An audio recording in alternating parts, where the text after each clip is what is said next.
yang menjadi dasar kebutuhan manusia. Astaga, mungkin lebih spesifik lagi. Aku tidak tahu. Bahagia dengan apa yang kau punya. Keluarga. Karena hanya itu yang kau punya. Uang, karir, Televisi, tanpa televisi, aku tak bisa hidup. cinta. Cinta dan dicintai. Makanan, Berdasarkan kebutuhan-kebutuhan yang lebih besar, kami tidak pernah jauh membahas dari hal ini. seks, makanan, Cinta, Kasih sayang. Pertama makanan, kedua kasih sayang. cinta. Cinta, Merasa dicintai. kurasa cinta. kalau aku sudah tahu, kau akan kukabari.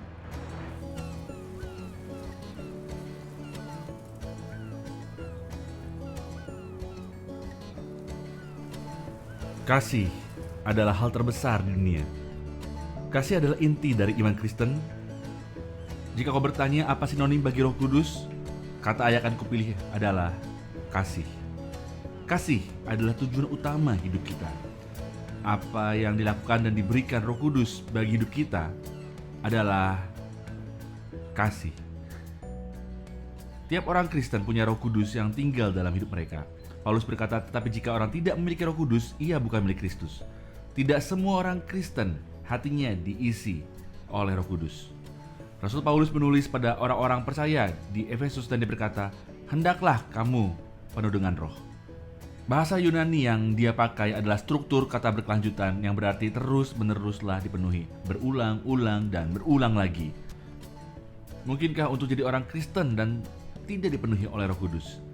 Aku sering kali memakai analogi ini. Kami punya kettle gelas tua dengan lampu pilot. Lampu pilot itu selalu menyala, tapi jika panas mulai meningkat, ia akan berbunyi. Dan sebagian orang Kristen adalah seperti Kristen lampu pilot. Dan orang Kristen lainnya seperti bunyi tadi. Kau pasti tahu bedanya jika berjumpa dengan mereka. Maka bagaimana caranya kita mengalami kuasa Roh Kudus? Apapun yang dijamah Roh Kudus akan diubahkannya. Maka tidak heran jika Roh Kudus mampu mengubahkan keadaan. Bahkan itu juga nyata dalam perasaan kita, emosi kita, atau cara kita mengekspresikan diri. Rasul Paulus berkata dalam surat Efesus, dan janganlah kamu mabuk oleh anggur, karena anggur menimbulkan hawa nafsu. Tetapi hendaklah kamu penuh dengan roh. Ayat itu jelas berkata bahwa turunnya Roh Kudus akan menyebabkan seseorang seperti mabuk. Tapi ini adalah jenis mabuk yang sangat berbeda, yang akan membuat kita stabil, tidak gemetar. Hal yang normal saat pertama kali kita alami kuasa Roh Kudus, akan ada suatu reaksi seperti tertawa, atau menangis, atau melompat karena sukacita, atau bahkan berbicara dalam bahasa roh. Banyak orang punya reaksi berbeda terhadap ide dipenuhi dengan Roh Kudus. Dalam Kisah Para Rasul yang disebut sejarah gereja bagian pertama, kita melihat ada 5 peristiwa berbeda di mana orang-orang dipenuhi dengan Roh Kudus. 5 golongan orang yang berbeda, dan mungkin kau termasuk salah satu di antaranya. Ada yang sangat rindu dipenuhi dengan Roh Kudus. Kau mungkin melihat atau mendengar mereka sedang dipenuhi Roh Kudus. Dan kau mungkin merasakan saat ini, aku rindu Roh Kudus turun masuk dalam hatiku dan mengalami kasih Tuhan. Seperti halnya para murid di hari raya Pentakosta. Mereka menanti dan berdoa, rindu untuk dipenuhi. Dan inilah yang terjadi. Tiba-tiba, turunlah dari langit suatu bunyi seperti tiupan angin keras yang memenuhi seluruh rumah di mana mereka duduk. Dan tampaklah kepada mereka lidah-lidah seperti nyala api yang bertebaran dan hingga pada mereka masing-masing. Maka penuhlah mereka dengan Roh Kudus. Lalu mereka mulai berkata-kata dalam bahasa-bahasa lain seperti yang diberikan Roh itu. Maka jika kau rindu untuk dipenuhi, kau akan menerimanya. Lalu ada orang-orang yang mau menerima. Mungkin kau berpikir, aku tidak bisa bilang aku sangat rindu, tapi aku terbuka. Siapa penerimanya? Dalam Kisah Para Rasul pasal 8 ada sekelompok orang Samaria. Ketika rasul-rasul di Yerusalem mendengar bahwa tanah Samaria telah menerima firman Allah, mereka mengutus Petrus dan Yohanes ke situ. Ketika mereka tiba, mereka berdoa supaya banyak yang menerima Roh Kudus. Karena Roh Kudus belum turun atas mereka. Mereka hanya baru dibaptis di dalam nama Yesus. Kemudian Petrus dan Yohanes menumpangkan tangan atas mereka dan mereka menerima Roh Kudus. Jadi jika kau terbuka, kau dapat menerima kuasa Roh Kudus saat ini juga. Lalu ada orang-orang yang menyangkal adanya Roh Kudus. Kau mungkin berpikir, aku tidak suka hal ini. Aku tidak tahu harus apa dan tidak tahu apa yang sedang kita lakukan. Tak seorang pun di dalam sejarah yang lebih menyangkalnya daripada orang yang menjadi Rasul Paulus. Saat Stefanus, martir Kristen pertama, dibunuh karena imannya, Saulus, itu nama lain Paulus, yang memberi persetujuan pembunuhannya dikatakan dalam Kisah Para Rasul 8 ayat 3. Saulus berusaha membinasakan jemaat itu dan ia memasuki rumah demi rumah. Ia menyeret keduanya, pria dan wanita, dimasukkan ke penjara. Jadi kau tidak dapat menemui seseorang yang lebih menyangkalnya daripada Saulus. Tapi saat dia dalam perjalanan ke Damaskus untuk memperingati sinagog Yahudi tentang orang Kristen, dia berjumpa Yesus yang telah bangkit. Ia menjadi buta sementara, dan Tuhan berbicara dengan seseorang bernama Ananias untuk berdoa baginya. Ananias berkata, "Saudaraku Saulus, Tuhan, Yesus, yang telah tampak kepadamu di jalan yang engkau lalui saat kesini, telah mengirimku sehingga kau dapat kembali melihat dan penuh dengan Roh Kudus." Dan seketika itu juga seolah-olah selaput gugur dari matanya sehingga dia dapat melihat. Ia bangun, lalu dibaptis, dan setelah ia makan, pulihlah kekuatannya.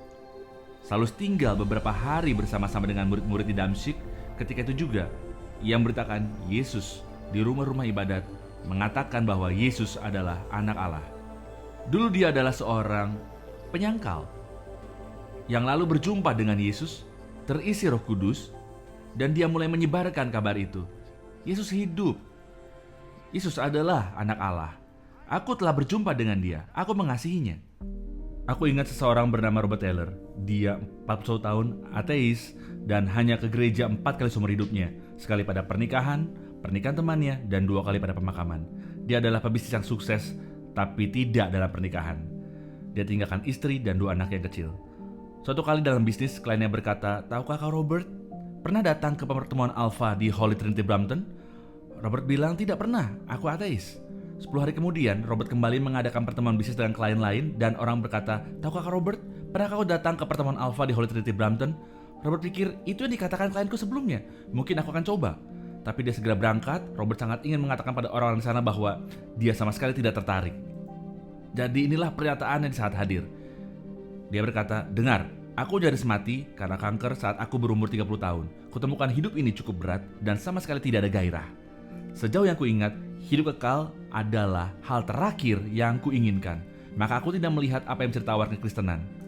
Ia berkata itu cukup untuk buat orang-orang tawar hati. Bruce, pemimpin kelompok kecil itu berkata, itu sudut pandang yang menarik. Robert lanjutkan pertemuan itu. Dia datang di akhir pekan. Kuingat Sabtu malam, Robert berjumpa dengan Yesus dan dirinya terisi oleh kuasa Roh Kudus. Ia berkata ia merasa bersinar.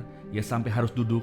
Air mata mengalir di wajahnya dan dia berkata, "Malam itu aku tahu aku jadi orang Kristen." Semua orang berkata ia begitu cerah seperti kucing Cheshire. 2 hari kemudian dia pulang ke rumah dan beritahu istrinya Kat tentang apa yang dialami. Kat bilang, "Oh tidak Robert, lagi-lagi kau begini. Yang pertama olahraga menyelam, lalu tenis, lalu berlayar. Sekarang ini kau akan melupakannya." Robert bilang dia ingin buktikan bahwa dia sudah berubah. Lalu Kat bilang, "Baik Robert, jika memang benar membuat perbedaan, kenapa kau tidak kembali tinggal bersama dengan kami?" Jadi ia kembali pulang. 10 hari kemudian dia kembali ke tengah-tengah keluarganya. Anak-anaknya berkata dengan kata-kata mereka, "Ini sangat luar biasa." Hidup Robert Taylor benar-benar berubah.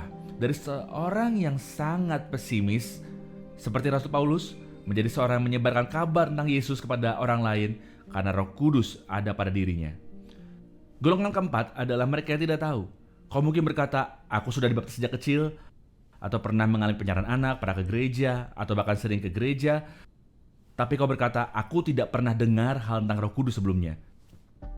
Kisah Para Rasul 19 ayat 1-6 menulis, ketika Apolos masih di Korintus, Paulus sudah menjelajah daerah pedalaman dan tiba di Efesus. Di situ didapatinya beberapa orang murid. Katanya kepada mereka, "Sudahkah kau terima Roh Kudus ketika menjadi percaya?" Mereka bilang, "Tidak, kita bahkan belum mendengar adanya Roh Kudus." Jadi Paulus bilang, "Baptisan apa yang kamu terima?" "Baptisan Yohanes," jawab mereka. Kata Paulus, "Baptisan Yohanes adalah baptisan pertobatan. Dan ia berkata kepada orang banyak, mereka harus percaya kepada dia yang datang setelahnya, yaitu Yesus. Mendengar ini mereka dibaptis dalam nama Tuhan Yesus. Dan ketika Paulus menumpangkan tangan atas mereka, turunlah Roh Kudus dan mereka mulai berkata-kata bahasa roh dan bernubuat. Golongan kelima adalah mereka yang tidak percaya. Mereka pikir, aku tidak yakin akan terjadi padaku. Kau berkata, aku memang beriman tapi bukan orang religius, aku bukan orang jenis seperti itu. Dunia di masa perjanjian baru terbagi menjadi dua kelompok. Kaum religius atau Yahudi dan kaum tidak religius atau kafir. Pada masa ini, seluruh orang Kristen berasal dari kaum Yahudi. Banyak orang yakin bahwa tak mungkin menjadi orang Kristen, kecuali diri mereka Yahudi. Akan sulit masuk akal jika ada kaum kafir yang berkata telah menerima Roh Kudus. Tapi seorang kafir bernama Cornelius menerima penglihatan dari Tuhan dalam mimpinya. Dan pada saat yang sama, seorang Yahudi yaitu Petrus juga menerima penglihatan dari Tuhan. Hasilnya adalah Petrus pergi ke rumah Cornelius dan memberitakan Injil tentang Yesus. Saat Petrus sedang berkhotbah, ada satu peristiwa yang terjadi. Inilah yang tertulis dalam Alkitab. Ketika Petrus sedang berkata demikian, turunlah Roh Kudus ke atas semua orang yang mendengarkan pemberitaan itu. Dan semua orang percaya dari golongan bersunat yang menyertai Petrus tercengang-cengang karena melihat bahwa karunia Roh Kudus dicurahkan ke atas bangsa-bangsa lain juga. Sebab mereka mendengar orang-orang itu berkata-kata dalam bahasa roh dan memuliakan Allah. Lalu kata Petrus, bolehkah orang mencegah untuk membaptis orang-orang ini dengan air, sedangkan mereka telah menerima Roh Kudus, sama seperti kita? Jadi aku ingin berkata, jangan takut terhadap Roh Kudus. Aku sendiri, aku mengakui bahwa saat pertama kali aku mengalami hadirat Roh Kudus, ada perasaan ingin tertawa yang tidak tertahankan. Tapi aku paham ini adalah jenis tawa yang sangat istimewa. Tubuhku terguncang oleh adanya Roh Kudus. Jika ada orang yang baru berjumpa dengan Roh Kudus untuk pertama kalinya, tubuh mereka terasa seperti berguncang. Aku sarankan pada mereka untuk mematuhinya, karena Roh Kudus adalah roh kesukacitaan, roh yang memerdekakan. Di mana ada Roh Allah, di situ ada kemerdekaan, kata Rasul Paulus. Rasul Paulus berkata bahwa pengalaman dipenuhi dengan Roh Kudus adalah bahwa itulah kasih Allah, bahwa kasih Allah bagimu dan bagiku dicurahkan di dalam hati kita oleh Roh Kudus yang dicurahkan bagi kita. Kita tidak sepenuhnya paham apa yang terjadi, tapi tampaknya ada manifestasi fisik dari hal ini. Karena Petrus bilang mereka menerima Roh Kudus sama seperti kami. Jadi tampaknya apa yang terjadi pada mereka mirip dengan apa yang terjadi hari Pentakosta. Lalu dikatakan lidah adalah api dan angin Roh Kudus. Apa yang disimbolkan? Ya, api adalah bentuk kuasa, hasrat, kemurnian. Dan kadang saat orang dipenuhi Roh Kudus, mereka mengalami sesuatu seperti api dalam diri mereka. Bukan api sesungguhnya. Seringkali orang katakan, aku merasa ada panas di tanganku atau di lenganku. Tapi aku tahu itu bukan disebabkan oleh suhu ruangan. Aku senang ada di tempat terbuka, jauh dari kesibukan, kebisingan, dan polusi dalam kota. Ada sesuatu yang menyenangkan saat angin menerpa wajahku. Rasanya begitu hidup. Bahasa Ibrani untuk kata angin sama dengan kata nafas dan roh, yaitu ruah. Saat roh Tuhan datang, rasanya seperti nafas Tuhan masuk ke dalam diri mereka. Dan terkadang ada perwujudan jasmania kan itu. Seperti kelopak mata yang berkedut, napas jadi berat, atau bahkan seperti seolah ada angin yang bertiup. Hal ini tidak selalu terjadi, tapi penting untuk dinyatakan. Seandainya kamu merasakan atau mengalami hal seperti ini dan bertanya-tanya apa itu sangat wajar. Itu adalah perwujudan jasmania dari sesuatu yang terjadi jauh di dalam hatimu. Tapi bukan perwujudan itu sendiri yang penting. Tak masalah juga apakah kamu mengalami hal seperti itu ataupun tidak. Yang penting adalah apa yang terjadi di dalam hatimu. Pengalaman cintanya Tuhan untukmu dicurahkan ke dalam hatimu. Salib menolong kita memahami arti kasihnya Tuhan. Yesus mati bagimu. Itu sebabnya kamu tahu bahwa Tuhan mengasihimu. Kita semua punya kebutuhan dan kerinduan yang dalam untuk dicintai, untuk diperhatikan dan diinginkan. Kamu bisa punya segalanya di dunia atau tidak sama sekali. Tapi kita semua butuh dan ingin mengalami cinta. Melalui Roh Kudus, kita mengalami kasih Tuhan bagi kita. Pengalaman ini melepaskan kita untuk mengungkapkan kasih kita kepada Tuhan dalam pujian. Kisah Para Rasul 10 ayat 46 menulis, sebab mereka mendengar orang-orang itu berkata-kata dalam bahasa roh dan memuliakan Allah. Pujian spontan adalah bahasa orang-orang yang bersuka cita dengan hubungan mereka dengan Tuhan. Santo Agustinus berkata, pikiran tentang Tuhan membuat seseorang begitu dalam sehingga mereka tidak dapat puas kecuali jika mereka memuji Tuhan.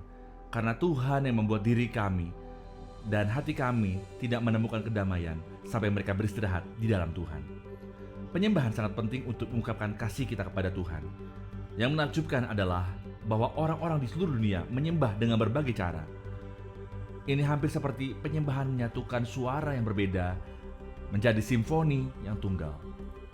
Menyembah bersama-sama memecah penghalang saat kita berkumpul untuk mengungkapkan rasa syukur dan kegembiraan kita kepada Tuhan.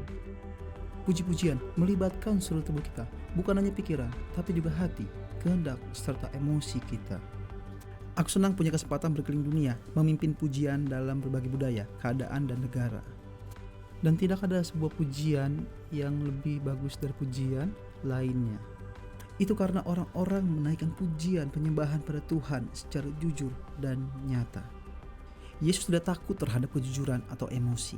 Ia berteriak di muka umum. Ia tidak takut terhadap sukacita dalam pujian.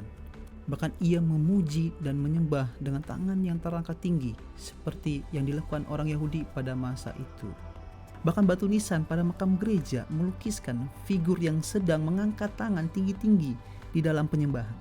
Saat kita mengalami kasih Tuhan melalui kuasa Roh Kudus, kita akan lepaskan ungkapan akan kasih dan syukur di dalam pujian. Kisah Rasul 10 ayat 46 berkata, sebab mereka mendengar orang-orang itu berkata dalam bahasa roh dan memuliakan Allah. Puji-pujian adalah bentuk respon saat kita menerima Roh Kudus. Ada sesuatu yang mengalir dari dalam keluar. Itu sebabnya mengapa pujian berkuasa dan menjadi karunia terbesar.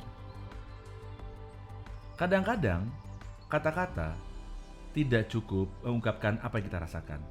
Mungkin kau pernah ingin berkata terima kasih pada seseorang, tapi tidak menemukan kata yang tepat untuk menyatakan apresiasimu.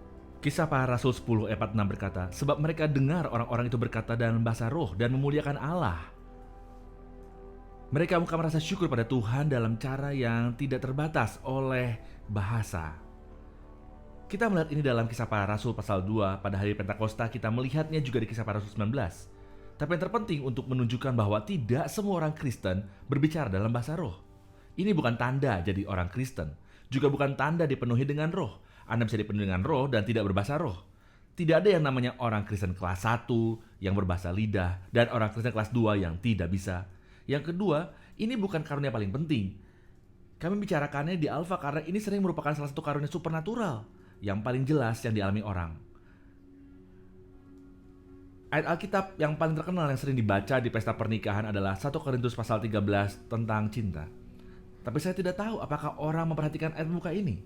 Sekalipun aku dapat berkata-kata dengan semua bahasa manusia dan bahasa malaikat, tetapi jika aku tidak mempunyai kasih, aku sama dengan gong yang berkumandang dan canang yang gemerincing. Paulus bicara tentang dua jenis bahasa lidah. Pertama-tama manusia, berbicara dalam bahasa lidah dalam bahasa manusia, dan yang kedua adalah bahasa malaikat. Tapi tanpa kasih, itu sia-sia. Kami sedang berada di acara Alpha Weekend. Beberapa tahun lalu dan pada akhir sesi, ada kesempatan bagi kami untuk saling mendoakan. Ada seorang bernama Penny Burnett berdoa untuk seorang wanita muda bernama Anna. Penny berdoa baginya dan bingung dalam pemilihan kata-kata, maka dia memutuskan berdoa dengan bahasa lidah.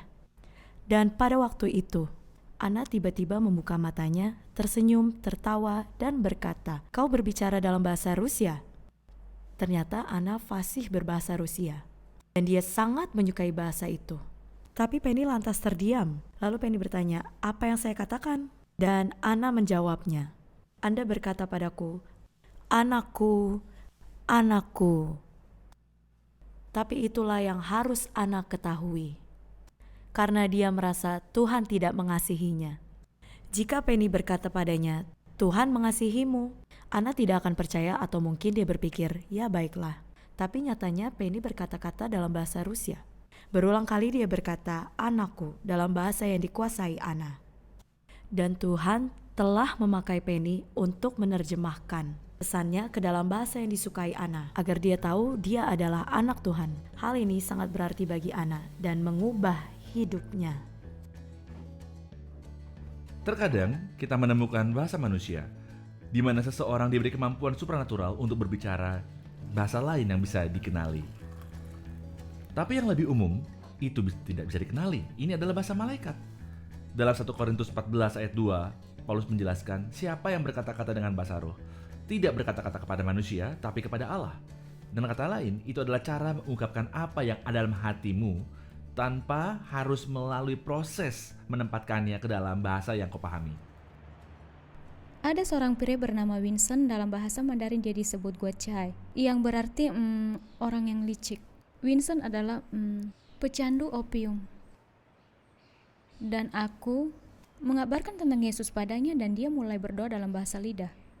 Dia berdoa selama setengah jam. Dan aku menyaksikan dia mampu mengatasi kecanduannya tanpa rasa sakit apapun. Saat bayi lahir dia akan mulai menangis. Saat seseorang datang pada Kristus, ia akan memberinya bahasa baru untuk membantu menyingkirkan hidupnya yang lama dengan bahasa yang tidak kita pahami. Kita semua mengalami ketidakbahagiaan, depresi atau kecemasan, tapi kita tidak selalu paham kenapa atau bagaimana untuk mengungkapkannya. Itu sebabnya sangat mudah bagi mereka terlepas dari kecanduannya tanpa rasa sakit. Karena semua hal buruk di dalamnya diangkat keluar. Bukan berarti hal itu tidak penting. Karena seperti seorang bayi yang menangis saat dilahirkan, jadi kita pun mengalami lahir baru. Konteks 1 Korintus 14 adalah penggunaan publik yang berlebihan. Maksud Paulus, jangan terus-menerus menggunakan karunia ini di setiap kebaktian gereja. Dan kata lain, orang-orang ini sangat gembira dengan karunia bahasa lidah ini. Alih-alih berbicara dengan bahasa yang bisa mereka pahami, seseorang akan bangun dan berbicara dalam bahasa roh. Dia berkata, begini tuh gak ada harapan. Lebih baik bicara 5 kata yang dapat dimengerti, yang bisa dimengerti orang dari 10.000 kata dalam bahasa lidah. Tapi katanya, jangan melarangnya. Di depan umum perlu ada penafsiran. Ini bukan terjemahan, tapi seseorang perlu katakan, inilah yang saya pikir orang itu katakan melalui pesan berbahasa itu. Tapi secara pribadi Paulus mendorong penggunaan bahasa lidah. Sebenarnya dia berkata, saya berbicara dalam bahasa roh lebih dari kamu. Bernyanyi dalam bahasa lidah sedikit berbeda. Dia berkata, saya akan berdoa dengan roh saya dan saya akan bernyanyi dengan roh saya. Sedangkan berdoa dengan suara keras dalam bahasa lidah, benar-benar secara umum, aktivitas pribadi yang harus dilakukan dengan sendirinya. Bernyanyi dalam bahasa lidah bisa menjadi aktivitas bersama. Ini melibatkan kita semua. Kita harus saling mendengarkan saat kita bernyanyi bersama. Dan ini sering merupakan suara yang sangat indah saat orang memuji Tuhan dari hati mereka. Aku sangat senang dan bersuka cita dapat bernyanyi dengan bahasa lidah. Bahasa lidah adalah karunia Roh Kudus. Itu adalah cara untuk menyatakan maksud kita dengan konsep dan perkataan di luar akal kita untuk terhubung dengan Tuhan secara rohaniah. Tentu saja karunia ini perlu bantuan jasmania. Bahkan ada sesuatu dalam tiap puisi atau bahkan lukisan. Ada sesuatu saat Anda membayangkan hal tersebut. Seperti itulah bahasa lidah yang akan menembus ruang akal dan batasan apapun serta bebas lepas. Itu adalah bentuk kebebasan Allah Tuhan yang berkuasa, terutama dalam menaikkan permohonan yang menegaskan otoritas Tuhan di atas segala keadaan. Itu adalah karunia yang teristimewa. Maka, maukah hatimu dipenuhi oleh Roh Kudus? Menurutku ada 3 halangan bagi orang dalam menerimanya. Yang pertama adalah keraguan. Keraguan adalah seperti ini. Aku tidak yakin apa yang kuminta akan dikabulkan. Yesus mengatakan hal ini dalam Lukas 11 ayat 9. Oleh karena itu aku berkata kepadamu, mintalah, maka akan diberikan kepadamu. Kau bisa lihat para murid berpikir, aku tidak yakin. Maka Yesus meneruskan, carilah, maka kamu akan mendapat. Ketuklah, maka pintu akan dibukakan bagimu. Dan para murid masih berpikir, ya mungkin saja. Mungkin untuk temanku atau tetanggaku atau orang sebelahku, tapi tidak untukku. Maka Yesus melanjutkan, karena setiap orang yang meminta menerima, dan setiap orang yang mencari mendapat, dan setiap orang yang mengetuk, baginya pintu dibukakan. Para murid berpikir, baiklah, tapi lalu ada halangan berikutnya, yaitu ketakutan. Baik, aku percaya akan menerimanya, tapi aku tidak yakin aku menginginkannya. Lalu bagaimana? Apakah ada hal buruk yang menimpaku? Jika aku minta, akankah Tuhan memberikan yang lebih buruk? Yesus berkata, Bapa manakah di antara kamu, jika anaknya meminta ikan, memberikannya, atau jika ia minta ular sebagai gantinya, atau jika ia minta telur, akan memberikan kepadanya kalajengking. Jadi jika kamu yang jahat tahu memberi pemberian yang baik kepada anakmu, apalagi Bapamu yang di surga, ia akan memberikan Roh Kudus kepada mereka yang meminta kepadanya. Jika kamu lihat, jika kamu minta Roh Kudus, dia tidak akan memberimu sesuatu yang mengerikan, dia akan memberimu sesuatu yang menakjubkan dan indah, Roh Kudus. Hal yang ketiga dalam menerima adalah ketidakcukupan. Seperti ini, aku tidak berharga, engkau tidak tahu hidupku seperti apa. Itu benar, aku memang tidak tahu, tapi Tuhan tahu, dan ia mengasihimu. Aku tidak cukup dewasa, aku sudah lama jadi orang Kristen. Aku bayangkan Tuhan mengabulkan permintaan orang yang baik atau orang Kristen yang dewasa, tapi tidak untukku. Tapi Yesus berkata, apalagi Bapamu yang di surga yang memberikan padamu Roh Kudus pada orang Kristen dewasa atau seorang yang menjalani hidup kudus. Apalagi Bapamu yang di surga, ia akan berikan Roh Kudus kepada mereka yang meminta kepadanya. Maka bolehkah kita minta kepadanya? Kita cukup undang Roh Kudus datang dan masuk ke dalam hati semua orang yang mau untuk memintanya. Kita akan menaikkan doa sederhana, datanglah ya Roh Kudus. Ini adalah doa yang sejak lama diajarkan. Satu hal yang bisa kita lakukan bagi Tuhan adalah dengan membuka kedua tangan kita dan katakan, Tuhan, aku siap untuk menerimanya. Itu adalah lawan dari ini yang berarti, jangan dekati aku.